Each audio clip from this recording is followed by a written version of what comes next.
Hello Banaras वासियों, क्या हालचाल? All good. वैसे बनारस इस वक्त गुड रहने के लिए ना आपको बहुत सारा ख्याल रखना बहुत जरूरी है, क्योंकि ये वेदर फ्लक्चुएशन जो है इसमें ध्यान देने की बहुत ज्यादा जरूरत है। जो आपको तुरंत से गर्मी और तुरंत से हल्की हल्की ठंडी लग रही है ना, वो आपकी सेहत के लिए हानिकारक हो सकती है, तो अपना बहुत सारा ख्याल रखिए। वैसे एक बात सोचने की है बनारस कि हम जो बोलते हैं, अगर एग्जैक्टली वही के वही शब्द हमारी पूरी की पूरी बॉडी पे प्रिंट हो जाएं, हर जगह जो भी हमारी जुबान से निकले, तो कितने खूबसूरत दिखेंगे हम, है ना? आई एम श्योर आपने ये कहीं सुना या पढ़ा जरूर होगा। मुझे कहीं ना कहीं ये बात बहुत घर कर गई है बनारस की। इसका मतलब हम कॉन्शियस हो जाएंगे, जैसे कोई फाइन भरने की बात हो, कोई चालान की, जुबान से ये निकल गया तो चिपक गया, अपने आप नेचुरली कोई टाटू बन जाएगा, तो शायद हम कॉन्शियस हो जाएंगे। अगर ऊपर वाले ने इंसान को बनाया ही ऐसा होता कि जुबान से जो निकलेगा वो खुद के शरीर पे लिख दिया जाएगा, नेचुरली कुदरत के तौर पर, चिपक जाएगा, कोई टैटू बन जाएगा, निशान आ जाएंगे उस शब्द के, तो हम कितना सोचेंगे ना बोलने से पहले, हम कितना डरेंगे, हमें शर्म भी आएगी। और रिश्तों की समझ शायद अलग लेवल की होती है हमें बनारस, क्योंकि हम सब अलग अलग मूड के हिसाब से, कभी गुस्सा, कभी दुखी, कभी कुछ है। हम कहाँ काबू रख पाते हैं खुद पर? नहीं हो पाता। कितना भी कोशिश करें, कितना भी समझ के चलें, कितना भी ये सोचे कि नहीं रिश्ते संभालने हैं, इज्जत से बात करनी है, प्यार से, नहीं ठेस पहुंचे किसी को, लेकिन नहीं हो पाता है। पर बात सोचने वाली है कि अगर ऊपर वाले ने ऐसा किया होता तो हम कितने खूबसूरत होते, या हम कैसे दिखते। वो सीधा हमारे शरीर पर बल्कि चेहरे पर आ जाता। सोचिए, जो लोग अपशब्दों का यूज करते हैं उनका चेहरा कैसा होगा, वो कौन सा मेकअप लगाएंगे? सोचिएगा जरूर, कहीं जाइएगा नहीं। मिलती हूँ थोड़ी देर में। स्टे ट्यून टू आपकी वाणी आकाशवाणी में रेयानी सरा के साथ। Good morning Banaras. हाँ जी, welcome back to Banaras number 1 radio show good morning Banaras, only on world's number 1 radio station आपकी वाणी आकाशवाणी। स्टूडियो की घड़ी में बज चुके हैं 7। तारीख है आज 16 फरवरी 2023 और दिन है आज गुरुवार का। तो चलिए बिना वक्त जाया किए बढ़ते हैं आगे और देखते हैं क्या हो रहा है देश, दुनिया और अपने शहर बनारस में खास। आने वाले 18 फरवरी को महाशिवरात्रि के पावन पर्व पर श्री काशी विश्वनाथ धाम में वीआईपी दर्शन पूजन नहीं मिलेगा। जी हां, सभी तरह के वीआईपी पास इस वक्त रद्द रहेंगे। इसके अलावा मंदिर के कपाट भोर में 4 बजे से खुल जाएंगे। 4 पहन की आरती के साथ रात भर मंदिर में दर्शन होंगे। दूसरी तरफ महाशिवरात्रि के दिन मंगला आरती का टिकट 2000 रूपये में देने का फैसला हुआ है, जबकि सामान्य दिनों में इसका टिकट 350 रूपये है। व्यवस्थाओं की बात की जाए तो श्रद्धालुओं के लिए मंदिर परिसर में रेड कारपेट बिछाया जाएगा। पीडब्ल्यूडी को विश्वनाथ धाम सहित शिवालयों के आसपास बैरिकेडिंग की जिम्मेदारी मिली है। बिजली निगम मंदिर मार्ग से प्रमुख शिवालयों के आसपास तारों को दुरुस्त कराएगा। सड़कें ठीक कराई जा रही हैं। पेयजल की व्यवस्था जल संस्थान को सुनिश्चित करनी है और इसके लिए जगह जगह पानी के टैंकर खड़े कराए जाएंगे। इसके साथ ही नगर निगम को सफाई और लाइटिंग की व्यवस्था भी करानी है। इसके अलावा यात्रियों की सुविधा के लिहाज से रेलवे प्रशासन ने होली में 4 जोड़ी विशेष ट्रेनें चलाने का फैसला किया है। जी हां, ट्रेनें 3 से 13 मार्च के बीच निर्धारित शेड्यूल के हिसाब से चलाई जाएंगी। तो इस बार होली के पहले ही रेलवे प्रशासन ने सुरक्षित और सुविधाजनक सफर का खाका खींच लिया है। जी हां, गाड़ी संख्या 045309 डाउन और अप त्योहार विशेष ट्रेन दोनों तरफ से 3-3 ट्रिप में चलाई जाएंगी। ये ट्रेन भटिंडा से चलकर बरेली, लखनऊ के रास्ते रायबरेली, प्रतापगढ़ रुकते हुए बनारस आएगी। बनारस से सप्ताह में 2 दिन यानी सोमवार और बृहस्पतिवार को रवाना होगी। ये ट्रेन 5 मार्च से 13 मार्च के बीच चलेंगी। इसके अलावा देश के पहले पब्लिक ट्रांसपोर्ट रोपवे के निर्माण कार्यों की शुरुआत इस हफ्ते से शुरू होगी।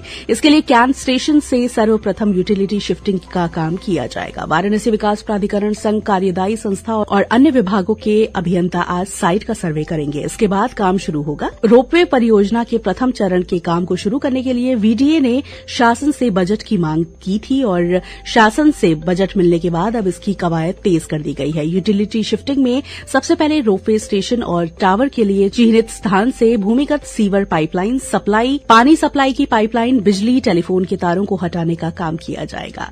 इसके साथ ही आगामी 27 फरवरी से 6 मार्च तक डॉक्टर भीमराव अंबेडकर क्रीड़ा संकुल लालपुर वाराणसी में पुरुष हॉकी प्रतियोगिता का आयोजन किया जा रहा है। जी हां, इस प्रतियोगिता में देश की 12 अच्छी टीमें हिस्सा ले रही हैं। प्रतियोगिता का शुभारंभ 27 फरवरी को दोपहर 2 बजे और समापन और पुरस्कार वितरण 6 मार्च को दोपहर 2 बजे किया जाना है। इस प्रतियोगिता में विनिंग टीम को 2 लाख, रनर अप को 1 लाख और थर्ड रैंकिंग टीम को 50,000 रूपये दिए जाएंगे। इसके अलावा अब मार्च के बाद अपनी काशी पूरी तरह से स्मार्ट हो जाएगी। जी हां, यहां पर लोगों को मिलने वाली सुविधाएं भी स्मार्ट तरीके से काम करेंगी। लोगों को फ्री वाईफाई जैसी सुविधा चुनिंदा स्थानों पर मिलेंगी। एक बटन पर आपातकालीन सेवा, एम्बुलेंस, पुलिस, फायर सर्विस की मदद मिलेगी। लोग ऐप से अपनी शिकायतें दर्ज करा सकेंगे। यही नहीं, शहर की निगरानी पूरी तरह से सीसीटीवी कैमरों से की जाएगी। मार्च तक वाराणसी स्मार्ट सिटी अपनी सभी परियोजनाओं को पूरी कर लेगी। अब केवल सिगरा में बन रहे स्टेडियम का कार्य चल रहा है। 1000 करोड़ रुपए से शहर में कराए गए कामों का लाभ यहां की जनता को मिलने लगेगा। इसके साथ ही स्मार्ट सिटी कंपनी के भविष्य पर भी निर्णय होगा। जून 2015 में देश के 100 शहरों का चयन स्मार्ट सिटी के लिए हुआ था। इसमें बनारस भी शामिल था। इसके बाद यहां के लोग भी स्मार्ट सिटी में रहने का ख्वाब देखने लगे और 2018 के बाद जैसे जैसे समय बीता उसी रफ्तार से बनारस भी बदल गया। तो जी, ये रहा देश, दुनिया और शहर बनारस का हाल समाचार। Now let's move on to the history and special events of today, that is 16th of February।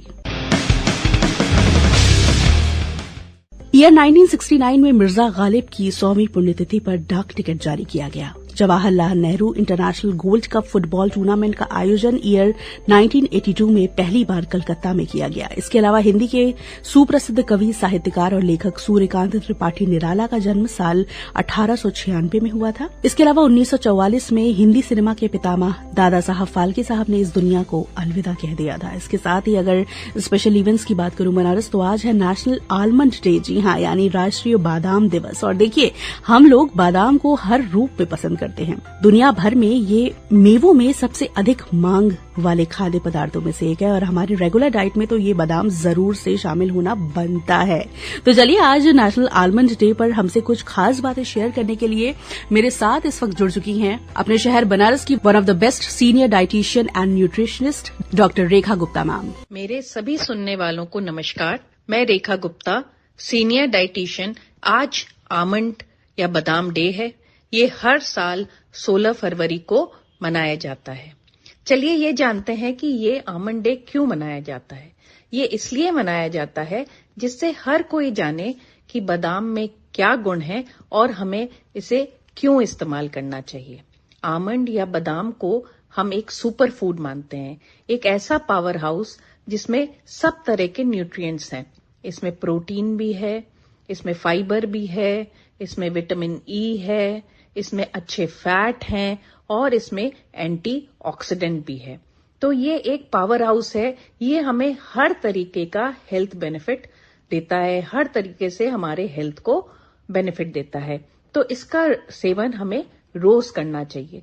चलिए मैं आपको बताती हूँ कि ये कैसे कैसे हमको बेनिफिट करता है। सबसे पहले ये हमारा हार्ट को ठीक रखता है। अगर हम इसका रोज सेवन करें तो जो हमारा खराब कोलेस्ट्रॉल है, जिसको हम एलडीएल कहते हैं, वो कम होता है और जो अच्छा कोलेस्ट्रॉल है, जिसको हम एचडीएल कहते हैं, वो बढ़ता है। तो अगर हम रोज बादाम का सेवन करेंगे तो हमारा हार्ट ठीक रहेगा, उसमें प्लाक नहीं होगा और हार्ट डिजीज या हार्ट अटैक आने के चांसेस कम हैं। दूसरा, डायबिटीज।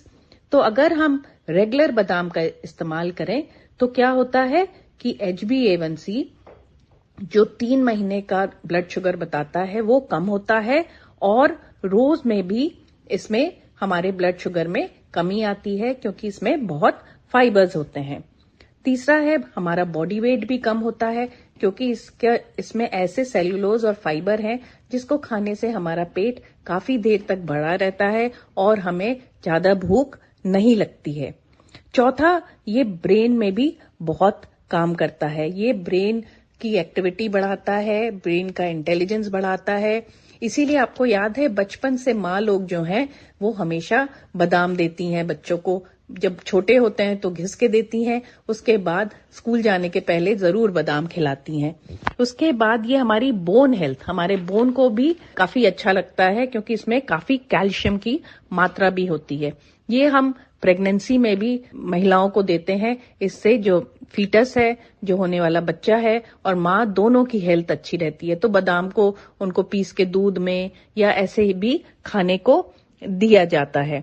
इसका और सबसे अच्छा बेनिफिट है कि ये देखा गया है अभी रिसर्च में कि ये कैंसर को भी प्रिवेंट करता है। चलिए अब जाने कि बादाम को हमको कैसे खाना चाहिए।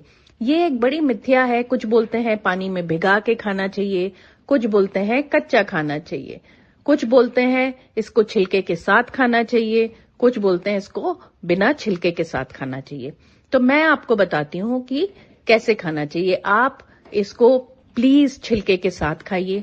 आप रात को भिगा दीजिए लेकिन छिलके के साथ खाइए, क्योंकि छिलके में पॉलीफेनॉल्स हैं जो कि एक एंटीऑक्सीडेंट है और ये आपको बहुत फायदा करता है आपके वेट लॉस में, आपका कोलेस्ट्रॉल कम करने में, ब्रेन का पावर बढ़ाने में। तो आप इसको छील के मत खाइए। अब दूसरा क्वेश्चन है कि इसको भिगा के खाएं कि कच्चा खाएं। आप दोनों तरीके से खा सकते हैं, लेकिन ये जरूर है कि अगर आप भिगा के खाते हैं तो क्या होता है कि ये डाइजेस्ट करने में बहुत आसानी से हो सकता है। का एक और बेनिफिट है, बहुत से लोग बोलते हैं कि अगर हम बादाम को फ्रिज में रख दें तो उसका नेगेटिव इफेक्ट होता है या उतना वो फायदेमंद नहीं होता है। तो ये भी गलत है। आप फ्रिज में रख के खाइए या बिना फ्रिज में रख के खाइए, उसके फायदे में कोई कमी नहीं आती है।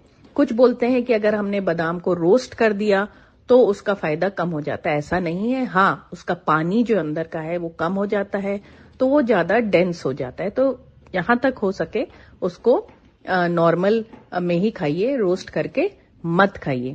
अब ऐसे तो बादाम का हलवा, बादाम का मक्खन, बादाम की बर्फी सब बनता है।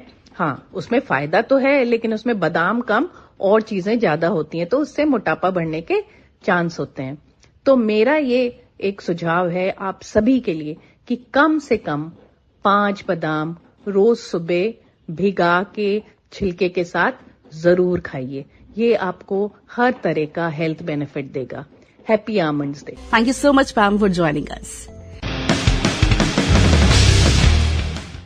अंजी, बनारस देखिए, विश्व की सांस्कृतिक नगरी हमारी काशी अलग अलग रंगों की चादर में लिपटी हुई है। मीठे से लेकर तीखे और हर तरह के स्वादिष्ट पकवान खाने के शौकीन लोग या फिर गंगा के किनारे घाट की खूबसूरती निहारते हुए सुकून की तलाश कर रहे लोगों को एक दफा बनारस की नगरी जरूर आना चाहिए। हम बनारसी तो बनारस की खासियत से रूबरू हैं ही, लेकिन बाहर से आने वाले लोगों को काशी की कुछ खास बातें जरूर जाननी चाहिए, क्योंकि अगर आप बनारस आए और यहाँ आकर ये 5 काम नहीं किया आपने तो बाद में ना आप बहुत पछताने वाले हो। तो बनारस की सैर करने आने वालों, इन 5 बातों पर जरा कान फरमा लीजिए भैया। बनारस की संस्कृति का गंगा नदी से अटूट रिश्ता है। जी हाँ, ऐसा माना जाता है कि गंगा नदी में डुबकी लगाने से आत्मा पवित्र होती है और सारे पाप धुल जाते हैं। बनारस आकर गंगा में डुबकी लगाना बनारस की सैर के कुछ खास कामों में से एक है, इसलिए गंगा मैया में डुबकी लगाना ना भूलिएगा। हमारा बनारस घाट और मंदिरों के लिए जाना जाता है, इसलिए अगर आप बनारस आते हैं तो यहाँ के प्रमुख मंदिरों में दर्शन करने नहीं गए तो आपकी यात्रा अधूरी रह जाएगी। बनारस का सबसे प्रमुख मंदिर यानी कि काशी विश्वनाथ धाम, ये तो अमूमन हम सभी लोग जानते हैं और यहाँ के दर्शन के लिए भक्त दूर दूर से आते भी हैं। और एक खास बात ये कि यहाँ आने पर बाबा काल भैरव के दर्शन जरूर करें। ऐसी मान्यता है कि बनारस आगमन पर अगर आपने काशी के कोतवाल के दर्शन नहीं किए तो पूजा अधूरी रह जाती है। इसके अलावा बनारस के घाटों पर शाम को होने वाली गंगा आरती का नजारा वाकई अद्भुत है। शाम को बड़ी संख्या में लोग इस आरती को देखने के लिए इकट्ठा होते हैं। हर रोज करीब 45 मिनट की आरती का ये नजारा एक बार तो आपको जरूर देखने जाना चाहिए। काशी के घाट तो यहाँ की शान है, जिसका एहसास आपको वहाँ जाकर ही होगा। घाट की सीढ़ियों पर बैठकर गंगा की खूबसूरती को निहारना आपको जितना सुकून देता है, वैसा सुकून शायद ही कहीं और किसी काम में मिले। इसकी खूबसूरती को देखते कब मिनट घंटे में बदल जाते हैं पता ही नहीं चलता। अब बात करते हैं यहाँ के लोकल मार्केट्स की। तो यहाँ विश्वनाथ गली, गदौलिया से सामान की खरीदारी नहीं की आपने तो कुछ जरूर मिस कर गए। और आखिर में बनारस जाने वालों के लिए विशेष सलाह की बनारस की चाट और मिठाइयों का लुत्फ जरूर उठाएं। चटपटी चाट के लिए आप जाएं गदौलिया। ठठेरी बाजार की ताजी और रस भरी मिठाइयों को दुनिया भर में पसंद किया जाता है। यहाँ की लस्सी तो मतलब मैं क्या ही बोलूं, पूछिए मत। और एक खास बात जिसके बिना बनारस का जिक्र अधूरा है वो है यहाँ का पान, जो कि वर्ल्ड फेमस है। और उससे भी ज्यादा मशहूर है यहाँ के पान के शौकीन लोग, जो गाल के एक तरफ पान गुलाए रखते हैं और दूसरी तरफ से गुलाब जामुन खा लिया करते हैं भैया। तो बनारस आने पर ये सब जरूर से ट्राई करें और अपना फीडबैक हमें जरूर शेयर करिएगा on pkldairvaranasi@gmail.com। और जाते जाते एक बात और कहना चाहूंगी कि आज से यूपी बोर्ड के एग्जाम्स शुरू हो रहे हैं, तो सभी कैंडिडेट्स को मेरी तरफ से wishing you all the good luck. अच्छे से एग्जाम दीजिए, बिल्कुल प्रेशर लेने की जरूरत नहीं है, क्योंकि मार्क्स आपकी काबिलियत को कभी डिफाइन नहीं कर सकते।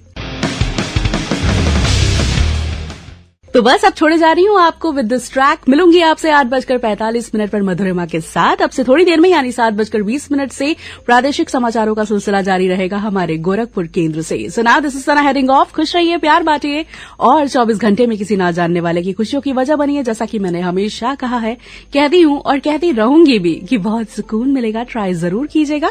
चलती हूँ, टाटा बाय, दुआओं में याद और अपना ख्याल रखिएगा। सी यू एट 8:45। बाय।